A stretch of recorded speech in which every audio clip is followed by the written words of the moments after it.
This will work.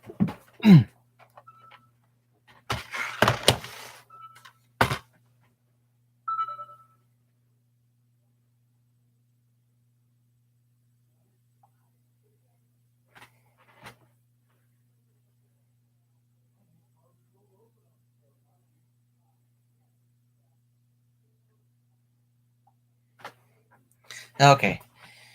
Hello, Jacksonites, and welcome, hopefully, to my completed attempt at getting this review done. Welcome to the finale, at least at the moment, of my Jurassic Park franchise review. And today I'll be talking about the fifth and final installment in the Jurassic Park series, and is definitely probably the most disappointing.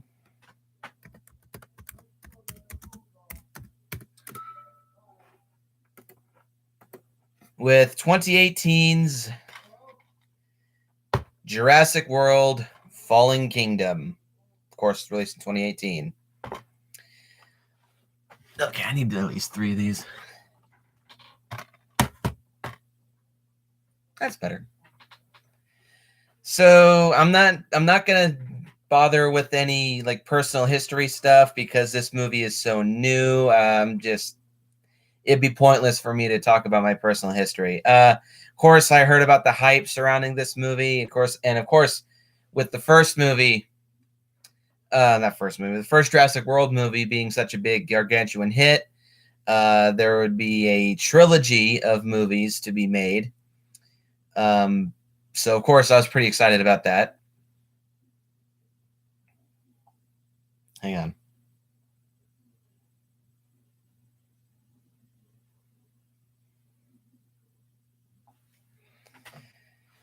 When this movie was announced, I was pretty excited, but I decided to avoid the hype and avoid any other reviews surrounding the movie.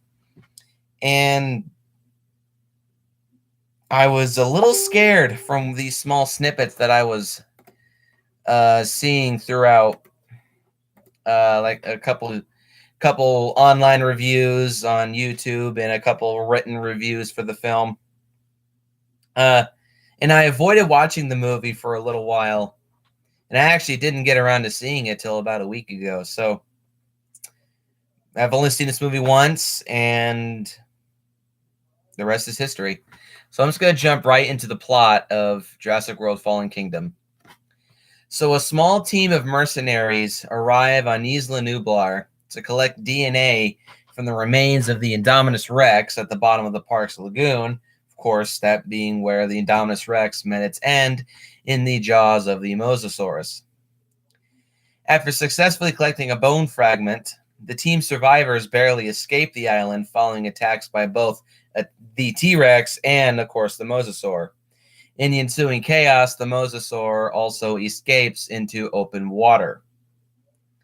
A U.S. Senate hearing in Washington, D.C. debates whether Isla Nublar's dinosaurs should be saved from an impending volcanic eruption from the island's thought to be dormant volcano, Mount Sibo.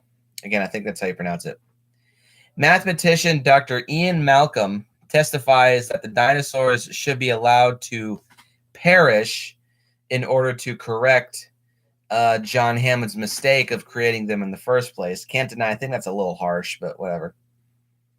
Meanwhile, Jurassic World's former operations manager, Claire Deering, once again played by Bryce Dallas Howard, has established the Dinosaur Protection Group in order to save dinosaurs, of course.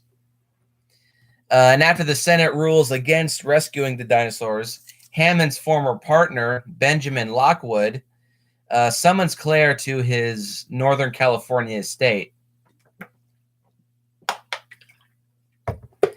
Lockwood and his aide, Eli Mills, reveal a plan to relocate the dinosaurs to a new island sanctuary free from human interference. Claire is needed to help reactivate the park's dinosaur tracking system to locate the dinosaurs that they specifically want to capture, and also in particular Blue, the last surviving velociraptor from the previous movie. And although they have split up, rather Jurassic Park 3 syndromized, Claire recruits Owen Grady, of course, Blue's alpha and Jurassic World's former Velociraptor trainer, in order to help capture Blue, once again, of course, played by Chris Pratt. On Isla Nublar, Claire and former park technician Franklin Webb are successful in reactivating the online tracking system. Then Owen, paleo veterinarian Zia Rodriguez, and a mercenary team led by Ken Wheatley, played by Ted Levine, aka Buffalo Bill from Silence of the Lambs, search for and do find Blue. The encounter escalates, resulting in a mercenary soldier shooting Blue with live ammunition and Wheatley tranquilizing Owen. The mercs take Zia with them to treat Blue's injury. The mercenary ship, loaded with the captured dinosaurs, departs for the U.S. mainland as the volcano violently erupts, and the uncaptured dinosaurs, including the original brachiosaur from the first movie, are left to die in the eruption, which is a pretty difficult scene to sit through. Claire, Franklin, and Owen sneak aboard in time to assist Zia in transfusing Blue with Tyrannosaurus blood. The group now realize that the captured dinosaurs were never being transported to a new island and are for another purpose. At the estate, Lockwood's orphaned preteen granddaughter, Maisie, overhears Mills and auctioneer Gunnar Eversole secretly planning to auction the captured dinosaurs on the black market. They'll also unveil a new genetically modified dinosaur, the Indoraptor, created by geneticist Dr. Henry Wu, again played by B.D. Wong, using Indominus Rex and Velociraptor DNA. Wu wants Blue's DNA to create an enhanced Indoraptor, as it's stated that this Indoraptor that they currently have is only a prototype. But however, he is unaware that Blue's blood is contaminated with Tyrannosaurus blood. After Maisie informs Lockwood about the auction, he confronts Mills, who suffocates him to death with a pillow. Maisie is later revealed to have been cloned from Lockwood's deceased daughter, and is the reason John Hammond, who opposed human cloning, ended their association. The dinosaurs are transported to Lockwood's estate and caged. Zia and Franklin narrowly evade capture, but Owen and Claire are apprehended and confined. Owen incites a Stygimoloch, which is like a Pachycephalosaurus, into breaking open their cell. They end up finding Maisie, who leads them to the auction where the Indoraptor is being sold, despite Wu's protest that it is a prototype, as I said earlier. Owen disrupts the proceedings by luring the Pachycephalosaur into the room, and in the ensuing chaos, Wheatley tranquilizes the Indoraptor in order to extract one of its teeth as a trophy, but it feigns being sedated and kills Wheatley in a very tame fashion. It kills Wheatley, Eversole, and others as it escapes. The Indoraptor hunts Owen, Claire, and Maisie throughout the mansion, which is probably the best scene in the movie. It's pretty damn tense. Zia releases Blue, who attacks the Indoraptor, causing it to fall through a glass roof and get impaled by a Triceratops skull, killing it, kind of anticlimactically. When a hydrogen cyanide gas leak threatens the caged dinosaurs, Maisie frees them despite Owen's objections. Mills attempts to flee with the Indominus Rex bone, but is devoured by a Carnotaurus, and then the T-Rex, which tramples the bone. Owen, Claire, Maisie, Zia, and Franklin do safely escape, while Blue and the other released dinosaurs flee the estate grounds. In a new U.S. Senate hearing, Dr. Malcolm declares the beginning of a Neo-Jurassic age, where humans and dinosaurs must now learn to coexist. And the closing scenes show the freed dinosaurs, including Blue, roaming the countryside and other areas, leading into the hopefully superior and far more epic finale, thus ending the movie. So how about this plot? It's not even kind of as epic as the first Jurassic World. Honestly, it suffers from a couple of things. It feels like an extended episode of a TV series. And it also kind of feels like it has Sinister 2 syndrome just a little bit. Because the stuff in the first act and on the island feel like a Jurassic Park movie. And the stuff on the Lockwood Estate kind of feels like a completely different movie that just so happens to be in the Jurassic Park universe. Not to say the story is bad, but coming off the epicness that was Jurassic World, this movie definitely does feel like a step below. And yes, Sean, life does find a way.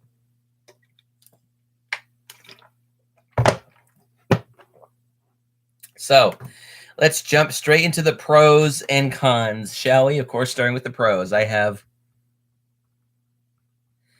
7 pros. Pro number 1 is that there's decent characters in this movie.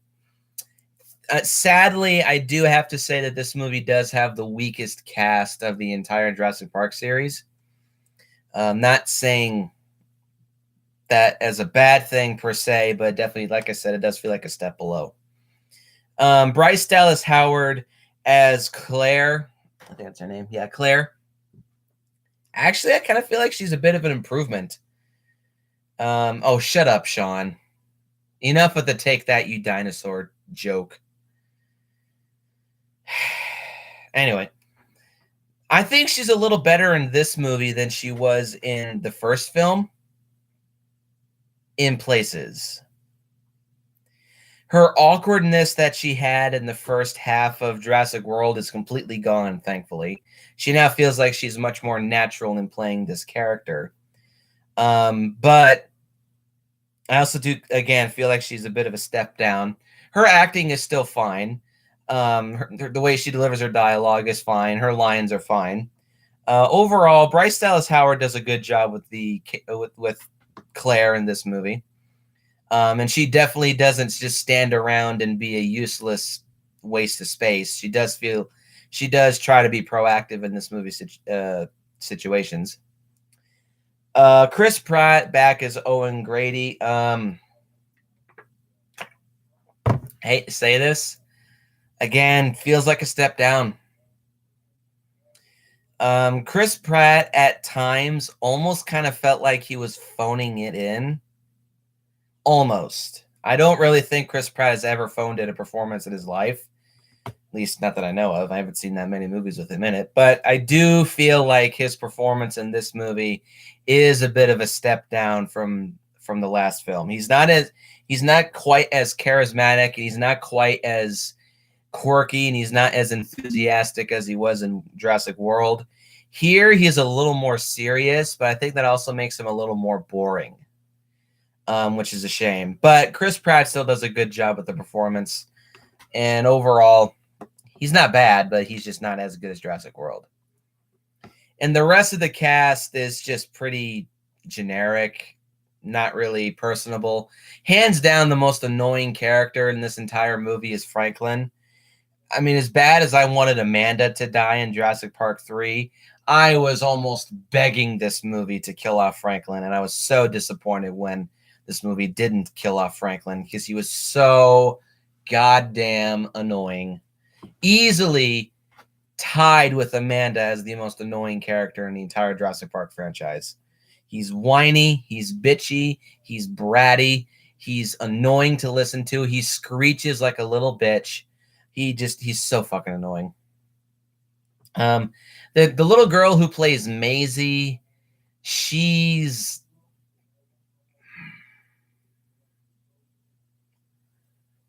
very wooden.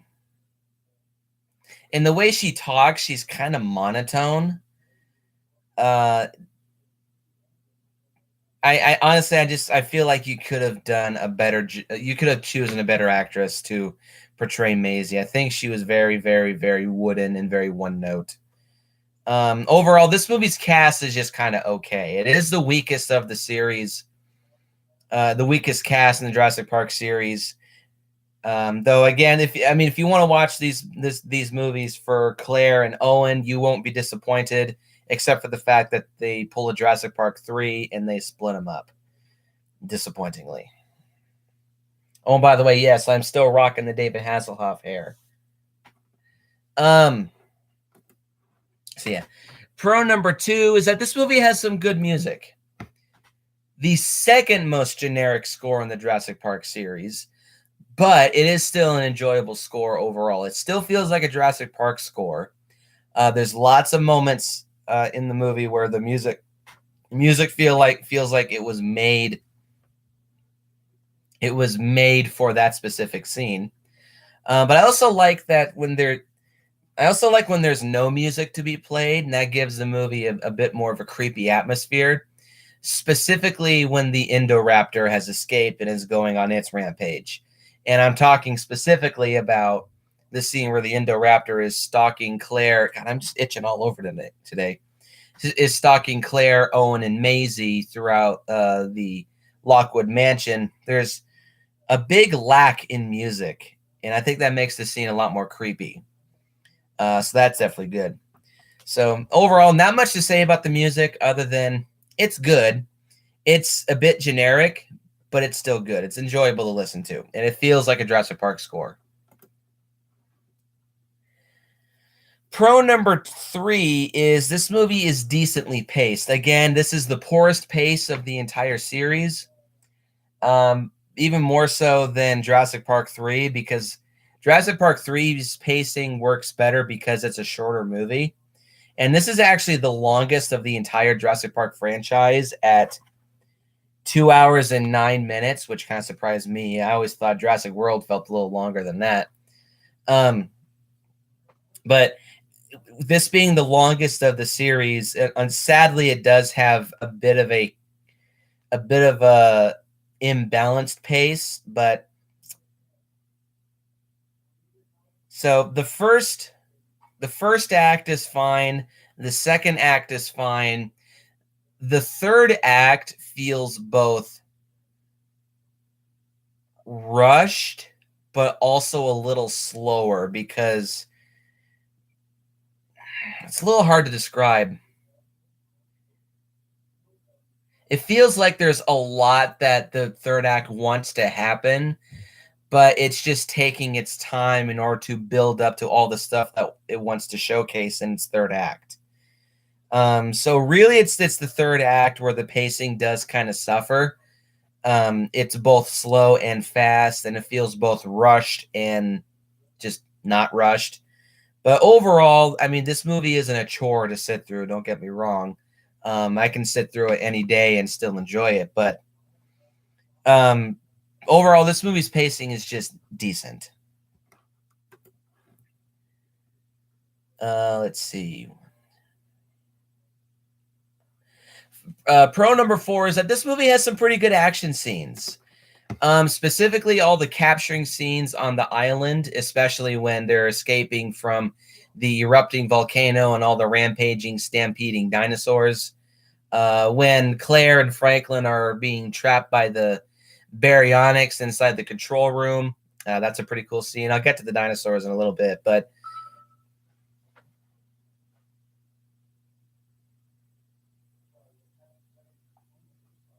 sorry, my mom is texting me. That's an entertaining scene. Oh my god, will you just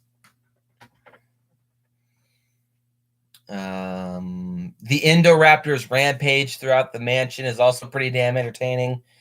Overall, this movie has some fun action scenes. Oh, and the opening scene when the T-Rex and Mosasaur attacks, that's also some pretty good stuff because it takes place at night. It's stormy, it's rainy. It's kind of reminiscent of the first Jurassic Park movie.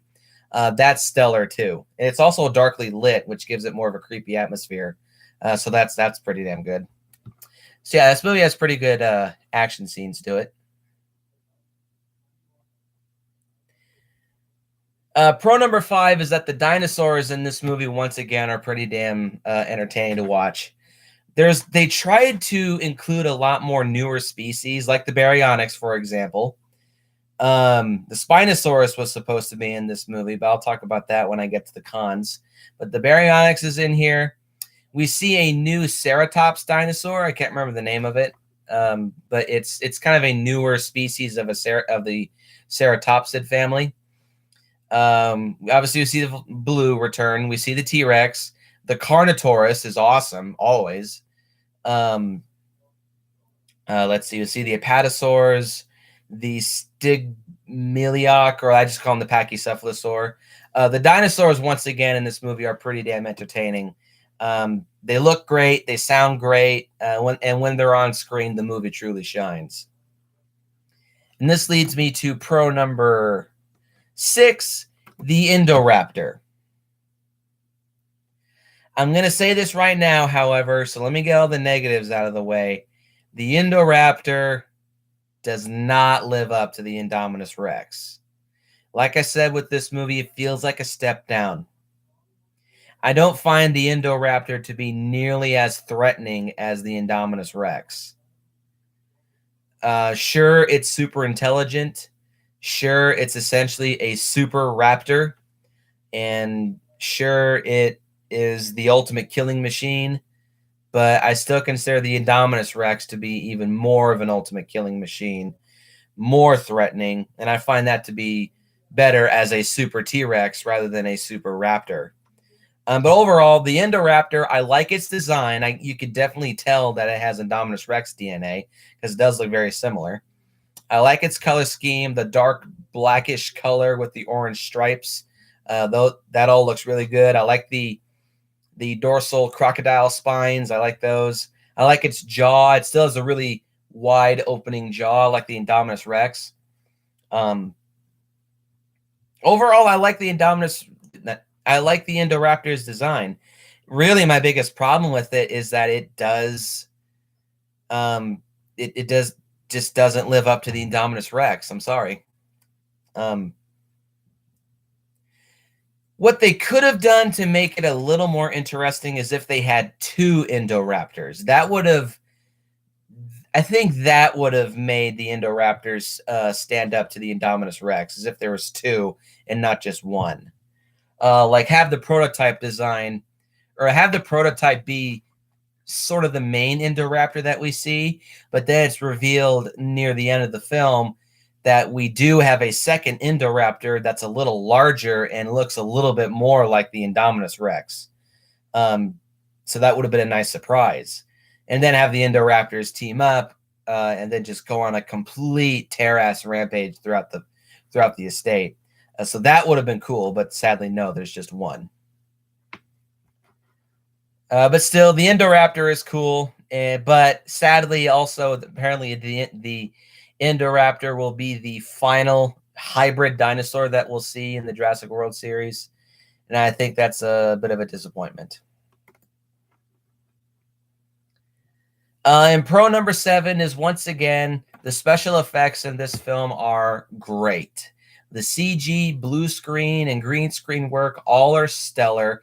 There's a lot more animatronics in this film than there was in Jurassic World, which is really cool, specifically in animatronic Blue when they're doing the bullet removal surgery on Blue. They use the animatronic, which I think is really cool. They do use still a lot of CG, but the CG still does look really, really, really good. I'm not sure if it's better than Jurassic World, even though, actually, yeah, I probably would say that the CG is a bit better than Jurassic World, but it's not quite as pretty to look at than in Jurassic World, but that's not a bad thing. The special effects overall in Jurassic World Fallen Kingdom are pretty freaking solid. Yeah, not much to say about that. And so finally, let's get into the cons of Jurassic World Fallen Kingdom, of which I have 8 cons, the most for any Jurassic Park movie. So let's go jump right into them. Con number 1, there's not enough dinosaur action. This will kind of be an over-encompassing flaw that I have with the movie, but I just kind of feel like there's not enough dinosaur action. Sorry, my eye is itching. All the dinosaurs except for the Indoraptor in Blue, they just kind of feel like when they show up, hey, I'm here, and then they just walk away. Then they show up, hey, I'm here, then they just walk away. Hey, I'm here, then they just walk away. The dinosaurs kind of feel like they were like an afterthought to include. Oh yeah, this is going to be a Jurassic Park movie. We got to have dinosaurs in it, right? Well, let's throw in some new species. Let's throw in a couple new species. Let's throw in some cameos with dinosaurs. Yeah, people won't notice and won't mind, right? No, there's not enough dinosaur action. Con number 2. Well, actually, hang on. Look, to finish that up, they were hyping the shit out of the baryonyx in all the trailers. And the baryonyx has maybe 3-4 minutes of screen time in a 2-hour and 9-minute movie. Why? That's a species of dinosaur that we've been wanting to see for a while.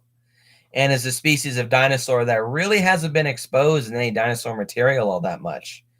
So more baryonyx action, please. So yeah. Con number 2.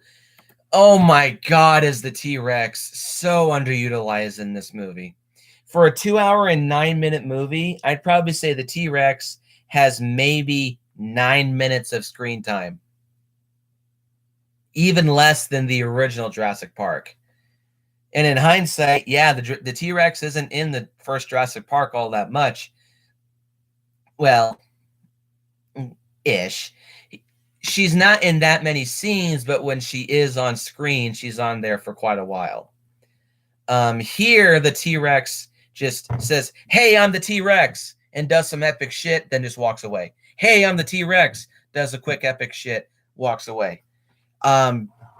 There's, of course, the first scene, which is right on the back, where Rexy saves Owen and Claire from the first Carnotaurus, then gets swept away. There's the blood transfusion scene, which used an awesome T-Rex animatronic for that scene. And that's maybe a three-minute exchange. Then there's the final scene where the T-Rex kills the main villain, and that's about it. Really not enough T-Rex action in this movie. It's so goddamn disappointing because the T-Rex is literally the face of the franchise. How the hell do you have the face of this movie's franchise have so little screen time? It's kind of like Gamera 3 syndrome, where the title monster is on screen for barely 10 minutes. Here it's even worse because Gamera 3 is 1 hour and 55 minutes long. This movie's 2 hours and 9 minutes long. Should have been more T-Rex action. And this is all encompassing to one problem that I will talk about at the very end. But another quick con number 3, there's not enough of the Carnotaurs. Carnotaur is on screen for maybe 3 to 3.5 minutes. There's of course, this scene where Rexy saves Owen and Grady. There's a couple quick shots later in the movie, and then the Carnotaurus tag teams with Rexy in order to kill Eli. And then it just gets batted away by Rexy's face and runs off. Jurassic Park fans have been waiting to see the Carnotaurus on screen for years. And this is the best that you can do? Why couldn't you make the Carnotaurs like a secondary antagonist to the Indoraptor? And yes, Sean, the effects on the Indoraptor are flawless. I will give you that. But why? Why could you not give us this much Carnotaurs action? This is pathetic. Con number 4, speaking of the devil, as much as I like the Indoraptor, there's not enough of it. The Indoraptor is seen for a quick second and around the 1 hour and 30-minute mark, but the Indoraptor doesn't fully show up until the last half hour of this. Last 40 minutes of this movie. Granted, it's a good 40 minutes when the Indoraptor is on screen, but there's not enough, and there's no buildup. There's zero buildup to the Indoraptor. Unlike the Indominus Rex, where it's front and center at the beginning of the movie, and it's the main antagonist. You see a crap ton of Indominus Rex footage, or not footage, but you see a crap ton of Indominus Rex action, and there is decent buildup to the full reveal of the Indominus Rex. With the Indoraptor, there's barely any build. There's no buildup whatsoever. Just kind of feels like the Indoraptor comes literally out of nowhere, and then you say, "Oh, that's the Indoraptor. Where was this the whole time?" So yeah, there's nowhere near enough Indoraptor action for my tastes, and the way that it dies is also pretty piss poor. Falls through a glass sheet and gets impaled on a Triceratops skull. Really? The Indominus Rex had a more epic death than that. Con number 5. This will probably be Jackie Boy's biggest issue with this movie. The reveal that Maisie is a human clone. Kind of like with the Indoraptor, there's absolutely no buildup to the reveal that she's a clone. And there's very little, if any, impact upon realizing that she's a clone. In that one scene that it's mentioned, it's not even said that she's a clone, but she's a clone. She is a clone. It's cryptically stated in the movie that she's a clone. But Jackie Boy has told me that it feels like a reshoot. It kind of does. But my issue with it is, A, there's no buildup to it. And B, it's only mentioned in that one scene, and it's not brought to life throughout the rest of the movie. So it feels like a random shoehorned idea that the film creators wanted to do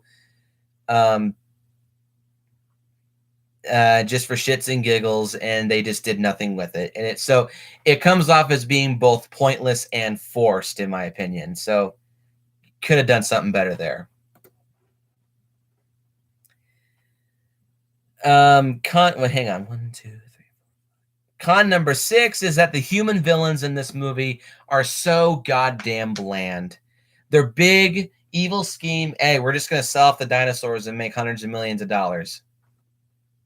Oh, and imprison / kill anybody who gets in our way of doing that. Whoop-de-goddamn do. Thank you, Nintendo Zilla. I'm only wearing this because I just felt like wearing the BVS shirt today. But thank you. Oh yeah, so the human villains in this movie, they're just so bland and boring. Easily the worst human villains of the entire franchise. Though they do get very good deaths. Well, as good as they can get. Because that leads me into con number 7, is that this movie's deaths are so tame. There's barely any blood in this movie, unlike Jurassic World, where there is a lot of blood in the movie. I mean, hell, the Indominus Rex takes one dude into a tree, chews him up so much that there's a little shower of blood coming out of that tree from the dude getting ripped to shreds.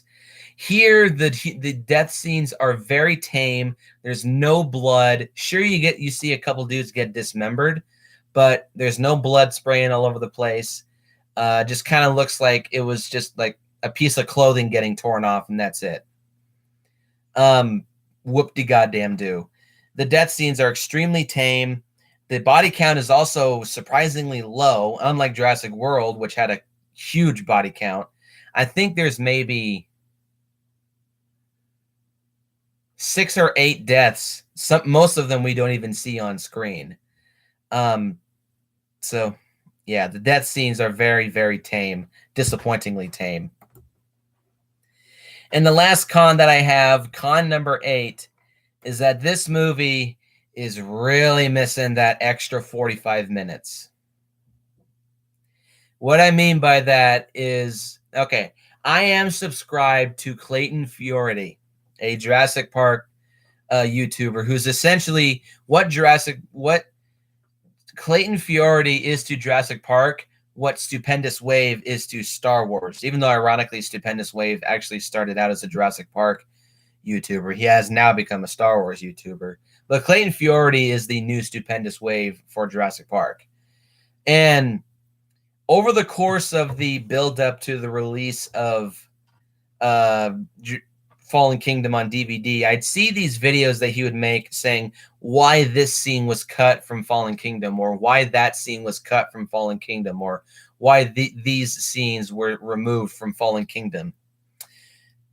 A half hour to 45 minutes of footage were supposedly, or not supposedly, were removed from Fallen Kingdom before it was released, including supposedly a T-Rex versus Spinosaurus rematch, amongst other things, and apparently a longer Velociraptor versus Indoraptor fight, and just in general, more plot details and plot threads that would have been revealed throughout the movie that would have probably made this the darkest installment in the entire franchise.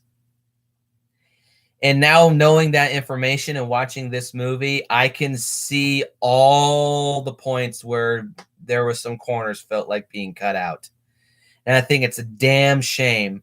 Universal, you've been really slacking off in the last few years. Sure, Jurassic World is an amazing movie, so I will give you that.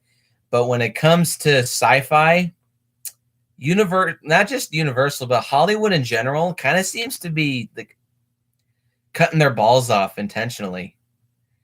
They're playing it safe too much.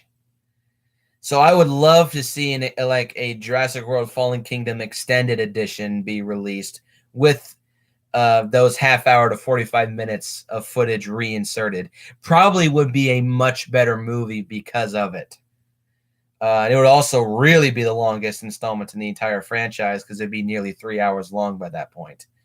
So as it currently stands, this movie's really missing that extra half hour to 45 minutes of footage. And in general, this is actually where I'm going to end it here. I hate to say this, and I asked this question at the beginning of my first review. Does this movie live up to its hype? And ultimately, I have to say, unfortunately, no, it does not. And is this movie a worthy successor to the awesomeness that is Jurassic World? And again, I have to say, no, it is not. It's not a bad movie. It's a very enjoyable film, and it is entertaining. It feels like a Jurassic Park movie. But as it currently stands, I do have to admit, in my opinion, Fallen Kingdom is the weakest link in the entire Jurassic Park franchise. And those of you are going to ask me if I'm going to do a ranking video on the Jurassic Park series, that the answer is a no. So I'll just do it right here. At the very bottom, from least favorite to favorite, it goes Fallen Kingdom, Jurassic Park 3, Lost World Jurassic Park, the first Jurassic Park, and then Fallen Kingdom. That's my ranking of the Jurassic Park series. But sadly, like I said, in my opinion, it's the weakest link in the entire series, which is why I'll be giving Jurassic World Fallen Kingdom a 7 out of 10.